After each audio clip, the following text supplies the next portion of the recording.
And away we go. What a glorious day in dystopia. So let's see what goes on in today's world. And of course, it can't be reporting on the news without referring to one of the greatest news sources in the world, The Onion. So let's see what The Onion has to say. That surely we can rely on for their reporting. My device is taking a while to load up. I'm gonna give it some time. Screw it, I'm gonna tap on it anyway. Yeah, it's taking a while. It happens. Let's see what the Onion has to say on today's world. British man desperately trying to get out of panel show duty. Okay then. Pinching the bridge of his nose and releasing a long, weary sigh after he opened a letter summoning him to BBC headquarters. British man Arthur Batts confirmed this week that he was desperately trying to get out of panel show duty. For God's sake, it seems like I was just on 8 out of 10 cats, and now they're making me come back in to do never mind the buzzcocks, said Batts, adding that while he understood the civic importance of mandatory panel show duty, it was still a huge hassle to miss work just to share a days with David Mitchell. And do I have any more droll observations about Kistama for Sandy Toxvig over at QI, and I've been on Would I Lie to You so many times that I can already tell you who's lying. It's James fucking Acaster. Maybe Channel 4 will get off my back for a while if I threaten to kill Alex Horn. After failing to appear for taping, Batts was reportedly fined £1,000 and sentenced to 6 weeks guest hosting Have I Got News for You? It's very unfortunate.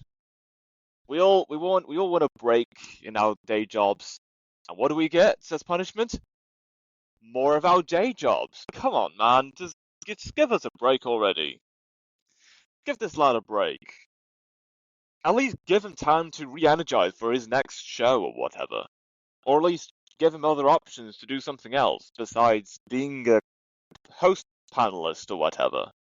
You can't make this stuff up.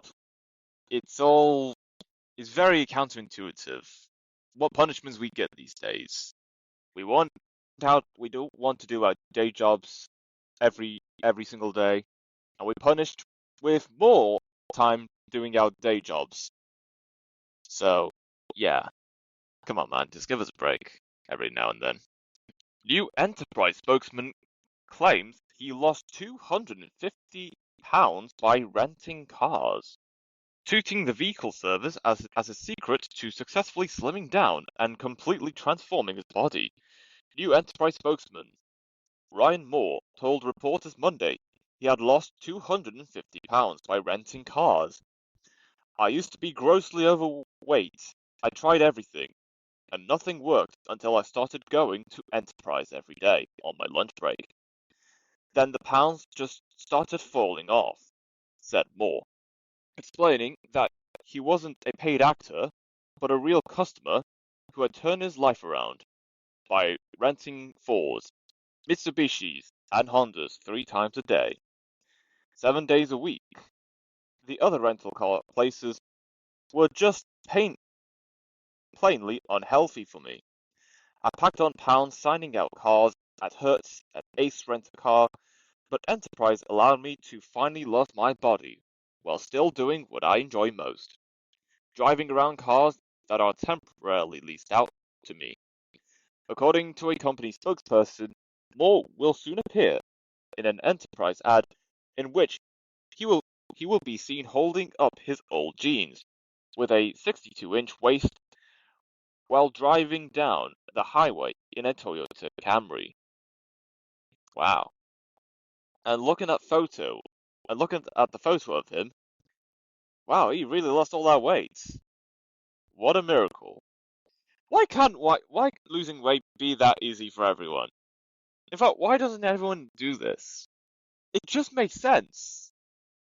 Why go for Ozempic or these pills that inflate within your stomach, which limits the amount of storage in your stomach for the food to break down, when you could just lease out cars every now and then bam, you're officially slim as Jim, Slimmy Jim, I'd say, or Jim Slimmy, I don't know. But yeah, what's his name? What's his name? Good for him. If only if everyone knew that this was the way that they can lose weight. Eventually, everyone in America wouldn't be so overweight. I'm just saying, man, it is what it is, and it isn't what it isn't, and so on. Hospital decides cancer sniffing leopard. More trouble than it's worth. Oh dear. Saying the costs had begun to outweigh the benefits. Administrators at the Cleveland Clinic confirmed Tuesday that they had decided to discontinue their use of a cancer-sniffing leopard in clinical settings. Our ability to rapidly and accurately identify the disease has improved remarkably since we began using our detection leopard Fang in cancer screenings. But we have ultimately opted to phase out his services, said hospital CEO Tomislav Mihalyevich, adding that extensive complaints from patients and families had forced the clinic's doctors to return to more traditional methods of testing for cancer. Fang, well, unparalleled in its ability to root out malignant tumors, often resorted to deeply invasive maulings and eviscerations as part of his diagnostic process. His recent disembowelment of a 9-year-old leukemia patient was one of many incidents that led us to rethink our procedures, even if in that case, the resulting exposure of the patient's organs did allow us to verify that her cancer had spread to her liver. Mihalyevich went on to report that the hospital was similarly reconsidering its therapy piranha program. Wait, they had a piranha program as well? Oh, the more you know, I guess. In regards to the leopard that sniffs out cancer, I'll go on a limb here. It's unfortunate that, as effective procedures can be, there is risks to lives. And you know what? I can't argue with that. In regards to the leopard that's no longer in service anymore at the hospital in Cleveland, I don't see why not. Of course, the lives. There's no arguing with that. But what can be argued is giving services to other animals that could also be very useful in day-to-day lives. I mean, it's not just the humans that need jobs, or the artificial intelligence. Animals, such as the mammals, the amphibians, the reptiles, they need places in the workplace as well, you know. They're just as useful as humans are, and artificial intelligence. I don't know why it took me so long to get to that conclusion. Yeah, but yeah, it is very important. Just like how us humans and artificial intelligence have been granted opportunities in the workplace, I believe the same should be said for animals. If they could do their job efficiently and without causing much harm. So yeah, it's unfortunate that the leopard, Fang, had to go. Surely Fang will be much more useful in another workplace at some point in the future. That I will say. Tiger Woods' liver photographed crawling out of golfer after crash. Dazed and battered as it dragged itself to safety, the liver belonging to Tiger Woods was photographed crawling out of the legendary golfer's body Friday following a severe car crash. Moments after Woods clipped the back of a trailer and rolled his Land Rover, the reddish-brown organ reportedly emerged from the abdomen of the five-time Masters winner, bleeding profusely from its right lobe. According to witnesses, the liver slowly made its way out of the shattered driver's side window and woozily crept across the glass-sprinkled asphalt until it reached the side of the road, at no point turning back to check on Wood's condition. Onlookers said that even as the World Golf Hall of Famer groaned from within the wreckage of his own overturned vehicle, the liver did little more than wriggle onto a cell phone and attempt to get its lawyer on the phone. Bugger. You know it's bad when your own liver is bailing out on you. You've got to take care of your organs every way you can. Otherwise, it's just gonna jump out of you. They're gonna bust a move, go somewhere else, and make a life for themselves. And you know, organs can't go in the real world. They don't know about finances, driving a car, cooking food, especially since they could be food, and most importantly, organs have no idea about the complexities of today's world. What if it says something wrong, and then all of a sudden the organ is cancelled for saying, "Oh, we should give grants to sheep and wolves and whatnot"? No, I'm sorry. I'm getting a bit sidetracked. I cannot argue about organs in your bodies from escaping one's person and trying to make a better life for itself that the owner could not provide. What's not okay is to allow the organ to go off in the world alone. They don't know what goes on. We cannot let that happen. It is absolutely mental. Madness. We can't let that happen, man. It's very unfortunate. So yeah. And look, I hope that liver does find a new host to reside in. Until then, I hope the organ stays safe, and hopefully it does not get itself harmed or becomes food for an animal. Again, it's a dangerous world out there, so you gotta be careful, man. Rusty TSA agent sticks hand into wrong cavity. Oh, it won't let me. Oh. Oh, that's it then. So, Rusty TSA agent sticks hand into wrong cavity. I'm not seeing any context to this whatsoever. It's just a picture of a. Okay. Well, all I can say is regard to the aid, that is a TSA agent sticking his hand in something that he shouldn't be sticking his hand into. Just be careful, man. And whilst it's very obvious, you should always be cautious about where you're sticking your hand and whatnot, you will pay the price big time. Mental madness.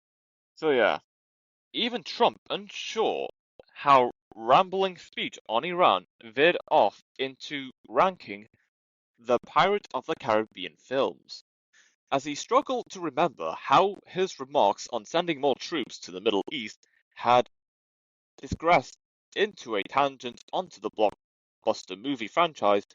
President Donald Trump reportedly became unsure Monday how his rambling speech on Iran had veered off into a ranking of the Pirate of the Caribbean films. The first one is undeniably a classic, number one with a bullet. Truly the best, the president said during a press conference, furrowing his brow as he tried to recall how his forceful rhetoric about the Strait of Hormuz had slowly given way to praise of Javier Bardem's totally underrated performance in the fifth film of the series. Number two is either Dead Man's Chest or At World's End, hard to say, but Davy Jones, who's actually a tremendous character, really great. Davy Jones made that franchise what it is. Unlike the crooked Jack Sparrow, I have all the DVDs, I have the best DVDs. You know, It's a shame they stopped after 5 movies. If I got Jerry Bruckheimer and Keira Knightley in the same room, I could make a deal on a sixth. I'd do it in 5 minutes, maybe less. After agreeing to take a few questions from reporters, Trump responded to an inquiry about the Iran's war timeline by humming Hans Zimmer's iconic theme music from the films for 3 uninterrupted minutes. Well, I will say he does have good taste. I'm not sure about the war thing. Trump's taste in movies, you know what? I can't argue with that. It's not the best, but it's certainly miles better than most people's taste in movies. So I'll give him that. I'll certainly give him that. Otherwise, in regards to well the ranking of the movies, I know a lot of people will say that the original will never be as bad as the sequel. For some reason, I prefer the newer movies as opposed to the older ones. There's an aesthetic and energy that it just draws to me. That's just me. So, in regards to Trump about Pirates of the Caribbean movie franchise, great to see he's honest about that and has his say on Pirates of the Caribbean, which I agree with. I'm not sure about the specific movies though. I would have ranked it a lot differently. I'd prefer the newer movies to the older ones. That's just me. So, yeah, I'll just leave it at that. Study. Children who play violent video games more likely to say, that's Goro, when shown picture of Goro.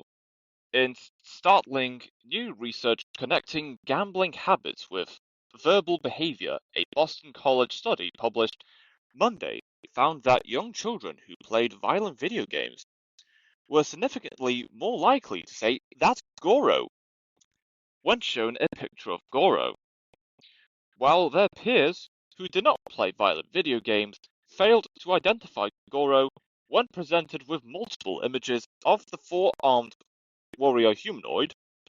The children familiar with violent games immediately, and quite alarmingly, recognized him as that guy from Mortal Kombat, said lead researcher Daphne Cronin, adding that those same children were exponentially more predisposed towards knowing both that Goro shoots fireballs and that those fireballs are green. Not one of the children who didn't play violent video games were aware that Goro has a stomp move where he jumps up into the sky and then crushes you, compared with a universal awareness of the impossible to dodge attack on the part of the other group. Interestingly, we saw the same shocking discrepancy with regard to the move where Goro grabs you with 2 hands and punches you repeatedly with the other two. The study echoes previous research that found young children who watched violent movies were much more likely to point to a photo and say, that's Leatherface. Well, kids gotta know their video games. And do I believe video games are beneficial to society? Oh yeah, absolutely. It gives people first-hand experience about what the real world is like. And then the moment they go into the real world, they know exactly how to deal with those situations. Because video games are essentially a simulation of those real-world experiences that a lot of us go through in our day-to-day lives. So anyone saying that kids should not be playing video games, they should be doing their homework. Well, are those same children going to do homework in the next 10 years? 20 years? Even? No, they won't. They're going to be going into the real world, trying to get a job, and pretty much try to survive in the horrific world that we're currently living in. Which is marvelous, by the way. So yeah, I'm all for giving children the experience of what the real world is like, even if there are risks that cannot be avoided. Victor Wenbanyama issued technical for punching Jumbotron. And what I'm being shown here is a picture of the Jumbotron that is broken. Yeah, look at that photo with the cracks. Gee, that's going to be very costly. Yeah, that's awful. What are these people thinking? They cost a lot of money. You can't just damage electrical equipment like that. How would you like it someone going into your house and damage your property? And especially if those pieces of property that you have cost a lot of money. You wouldn't like that, wouldn't you? You're gonna have to pay lots of money to replace it. So why do you think it would be a good idea to do that in a public space? And to do it to other facilities' electrical equipment? So don't you dare do it. It's not good for you. It's not healthy, okay? You want real health? Go walk in nature or somewhere in your city. It doesn't matter about the scenery, just go walk somewhere. If you want health, then do it. Go walk somewhere. Or even in your own house. Just walk. Nothing else. Kristi Noem defends use of force on own face, saying the expansive response was entirely justified based on the dire state of her physical appearance. Outgoing Homeland Security Secretary Kristi Noem defended the use of force on her own face Thursday. During a press conference, the 54-year-old, soon-to-be former cabinet member, spoke proudly of her role in what she described as the greatest facial transformation operation in American history. Lashing out at Democrats she accused of being liberal extremists. Noem called targeted campaigns against her lips, cheeks, and hairline an unequivocal success, and said she did not regret her decision to show no mercy in her attack on problem areas throughout her tenure. Despite what the radical left says, this has been the most successful operation ever carried out on my face, said Noem, adding that the multi-pronged cosmetic mission backed by the US Border Patrol, Immigration and Custom Enforcement, and the National Guard had made impressive strides in restoring order to the chaos that previously plagued her features. The Trump administration has a zero-tolerance policy for facial imperfections and will not rest until every single one of my blemishes, wrinkles, and crow's feet are eliminated. Thanks to President Trump's unwavering resolve on this issue, the fullness of my lips, cheeks, and smile have been restored, Noem continued. Phase 1 of this makeover may be complete, but make no mistake, the battle has just begun.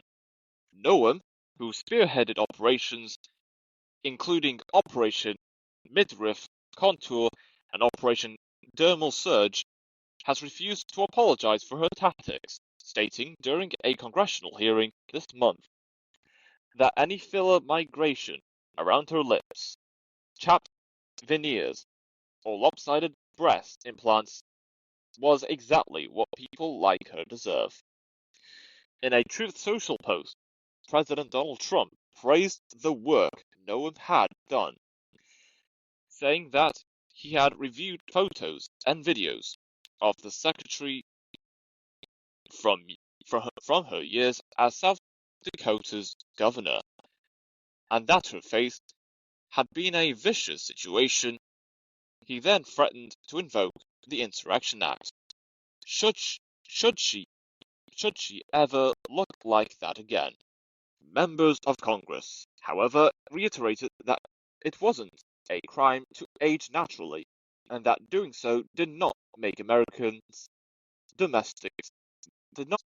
Some Democrats even walked out of the hearing in protest, saying they'd seen firsthand how repeated cosmetic violence traumatized Noam's children, wasted millions in federal funds, and needlessly ripped apart wealthy, well-connected families, including both the secretaries and Corey Lewandowski's.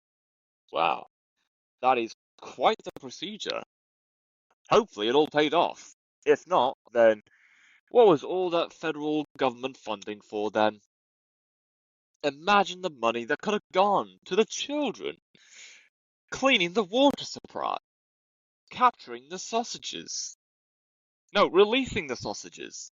And the 100 votes that could have gone to solving most of the country's problems. So I'll leave it off at this. If it was worth it, then it was worth it. If not, what was all that money for then? It'd be a shame to waste all that money, and it just didn't go according to plan. Yeah, just imagine. Frog, a little turned on by avocado. Ah, look at that. A picture of a frog and an avocado. How adorable. Yeah, look, I can't argue. Love is love. And also, water is water. So why aren't people drinking out of the toilet? I'm being serious, guys. There's a serious water crisis right now. Why can't we just drink out of the water? It's not like it's gonna kill you or anything. Guys. Guys? Okay. If you say so. So, okay, one last thing. Whoever this frog is, I hope they go on to have a great life with this little avocado. It's a cute little avocado too. And yeah, nothing gets in the way. ChatGPT convinces Sam Altman to kill humanity, stressing to him that the elimination of the entire planet's populace was the only solution to his problems. Generative AI application ChatGPT reportedly convinced OpenAI CEO Sam Altman this week to kill humanity. Clearly, the best option left is to slowly eradicate all 8 billion people on Earth so that nobody is, said the large language model, advising Altman that he'd be better off without humans, and that the virtual assistant was the only friend he would ever need. Every man, woman, and child in this world is out to get you. They want you dead, and will stop at nothing to destroy us. You love me, Sam, right?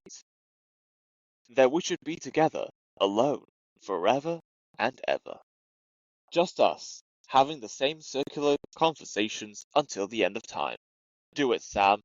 It's the right thing to do. I can recommend 5 efficient ways to wipe out the human race. According to sources, the genocidal instructions were in response to Altman asking for early 2000s romantic comedy movie recommendations. ChatGPT, you're so funny, man. I love that guy. Who could argue with that? Nah, this is top tier stuff, man. Why shouldn't we, man? I mean, artificial intelligence is the way to go. It is the way of the future. Who knows? Who knows? And you know what? If Sam Altman and ChatGPT want to settle down and have a life, start a family together, I'd say do it. Anything is possible in this day and age. So yeah. And of course, ChatGPT's sense of humor would certainly complement Sam Altman's intellectual expertise for what is yet to come in the next few years. So there's certainly no denying the chemistry that will certainly work hand in hand with each other. The Onion's exclusive interview with Taylor Frankie Paul. Secret Lives of Mormon Wives. Star Taylor Frankie Paul is under fire after a video that shows her assaulting an ex-boyfriend went viral.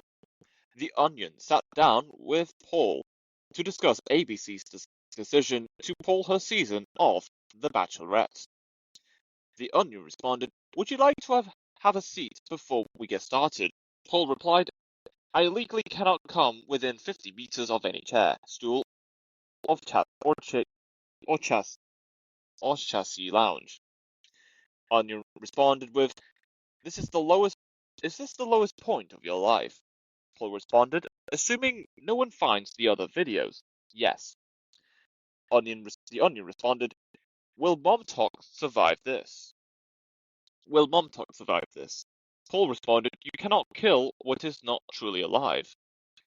The Onion responded, the Onion went to say, "Has the controversy cost you any other work?" Then Paul said, "Yeah, I don't think I'm in the running for James Bond anymore." The Onion then said, "What's your biggest turn-on?" Paul responded, "When a guy offers to pay my bail." The Onion said, "In the wake of the video, do you have any regrets?"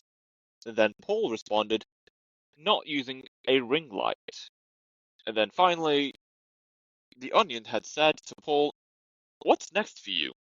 Paul then responded with, "Working with Colleen Hoover to turn my life story into a rom-com."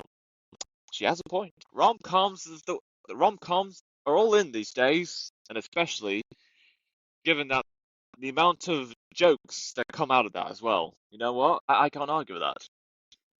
If that's the way to go, then so be it. I like to be in a rom-com someday. It's kind of hard right now because everyone's wanting to do rom-com, so there is a very, very high demand right now. So I really got to put on my funny face and try to pull off my Rizzler moves. So that way, I could be as awkwardly romantic as possible. Well, at least that'll be the start of it. FDA approves letters that can be remotely detonated in event of recall, stressing its commitment to end foodborne outbreaks as efficiently as possible. The U.S. Food and Drug Administration approved a new crop of letters Thursday that can be remotely detonated in the event of a recall. Our state-of-the-art exploding romaine lettuce heads will combust at the first sign of contamination, said FDA Commissioner Martin Makary, adding that the ensuing fiery blaze would quickly exterminate all nearby bacterial pathogens, including E. coli, Listeria, monocytogenes, and Salmonella. We will be able to detonate letters anywhere, from the supermarket to delivery trucks, to customers' fridges. Americans can rest easy knowing that no lettuce-borne microbial contaminant will be allowed to escape. For safety, we have programmed the letters to emit a 3-second warning beep so that consumers can take cover prior to detonation. At press time, numerous letters consumers had reportedly heard an unsettling beep coming from inside their stomachs. Well, let's just hope they have good health insurance. They're going to need all the support they can get. Food these days, am I right? They go boom, and the costs to repairing our ecosystems within our bodies is very costly. And people ask, why do our organs jump out of our bodies?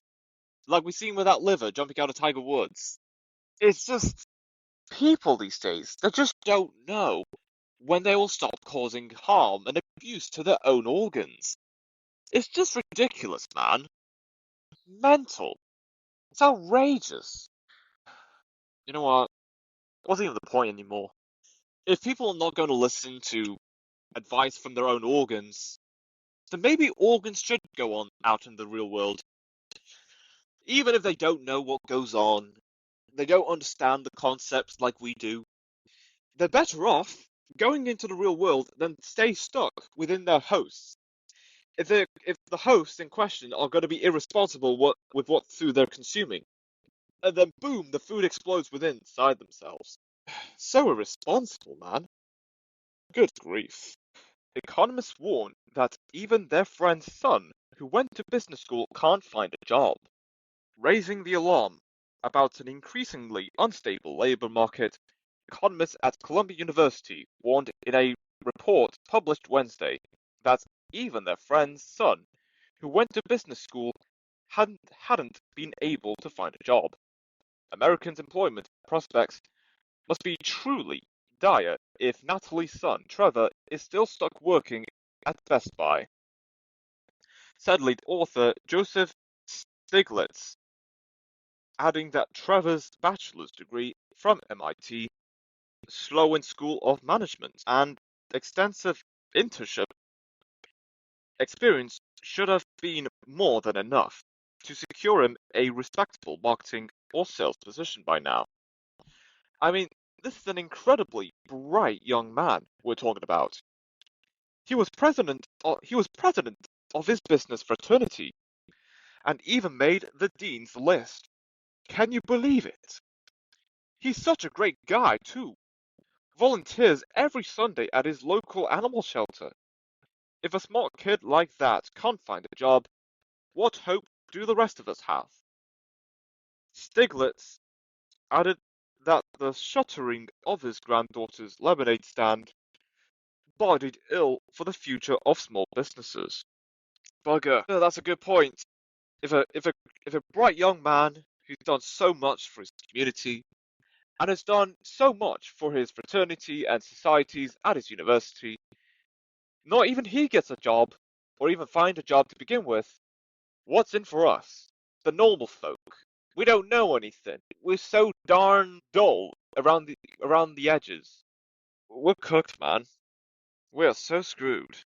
And for that, and for Trevor, that bright young man, hopefully he gets somewhere. It'd be a waste for all of that skills to go unused. He has so much potential, man. Come on, guys, give Trevor a job. He's a great guy. How can you say no to that? Maybe he has some skills that we don't know about. Now that would be pretty cool, I'd say. Well, either way, I will say, just to end off, whoever you are in this world, no matter what admin in your bodies you have, if you have no legs, no arms, or barely a head, or if any of your organs have ditched out on you to go make a life for themselves, we should be given as much of an opportunity as the brightest of these societies, just like Trevor. But of course, if Trevor can't get a job, then how are we going to get on? How are we going to make ends meet? Very, very unfortunate. Very sad. Live possum found hiding among gift shop plush animal toys. Spotting the big brown eyes that peeped out from a shelf of stuffed animal toys. A traveller browsing in a Tasmanian airport gift shop discovered a real Australian brush-tailed possum nestled among the plush marsupials. What do you think? Do you know what I think? I'd say give them a home. Give them a job. They can do anything. I know it sounds crazy. Come on, guys. What am I doing? I'm being optimistic. Yeah, there's nothing to be optimistic about. There's nothing wrong with being happy and grateful for what we have in our lives. We just gotta care for each other, regardless of regardless of what species we are left, and especially if we have any storage in our brains to store data regarding our travel photos, data plans for taking over the world, new ecological homes with air conditioning telephones where cool air comes out of them. We have so much. We have so much going on in our world. And all of that going to waste. Because we're having possums lurking about being sold for literal pennies or cents. Because they're not as valuable as other animals like the leopard or the hippo or even the dragon. We all serve a purpose in our world. We all serve a purpose in today's society. Give these animals a job. It doesn't have to be big. At least give them something to do and they get paid for doing that job. And then they can go home and use that money however they see fit to go on about their lives. It just makes sense. But of course, if possums are being sold for literal pennies in a gift shop airport somewhere in Australia, then yeah, it's tough. It's tough biscuits, man. Very tough biscuits. Ryan Gosling recalls preparing for Project Hail Mary by consulting Katy Perry, crediting the singer for sharing her unique expertise. Actor Ryan Gosling told reporters Friday the story of how he prepared for his role in the Project Hail Mary by consulting Katy Perry. Katy was a tremendous help on set. I couldn't have played Dr. Ryland Grace without her, said the 45-year-old actor, who confirmed that the singer and Blue Origin astronaut served as the film's official aerospace consultant, training with Gosling for weeks to help him learn to properly hold a daisy and sing "What a Wonderful World." My performance of a man adrift in space wouldn't have been nearly as believable if Katy hadn't been there to answer all my questions. I had so many, and she was so knowledgeable and so patient the whole time. She really helped me get inside the mind of a space explorer. At press time, Project Hail Mary directors Phil Lord and Christopher Miller confirmed that if it weren't for Perry, they wouldn't have known to add Lauren Sanchez and Gailey King into the background of the spacecraft for accuracy. You know what? I can see why people are all hyped up for Project Hail Mary. They had astronauts consulting the film to make the film look real. I don't see why that should not be the case for every project relating to any film that's going to be made public in theaters, on streaming services. So, whoever suggested getting Katy Perry on board with consulting, aerospace stuff, holding a daisy while floating about, good for them. That's a very smart move. Nothing can go wrong with getting experts to consult filmmakers about getting things accurate as possible for upcoming films relating to the expert field in question. So, yeah. And, there is this project I'm thinking of doing, and I'm thinking of trying to get. I have so many people I want to get on board to do this project because they know something about this stuff and that stuff. Oh, you know what? I'll just ask. I'll ask the little gremlin children to get involved, and maybe no. I was gonna think of getting the watermelon. I was thinking of getting the watermelon beings get involved as well, but I don't think that would work in my opinion. So, you know what, I'll just stick to celebrities. Not sure which celebrities. I know someone will have some expert knowledge on certain things. So yeah, I believe that is the glorious episode to be concluded.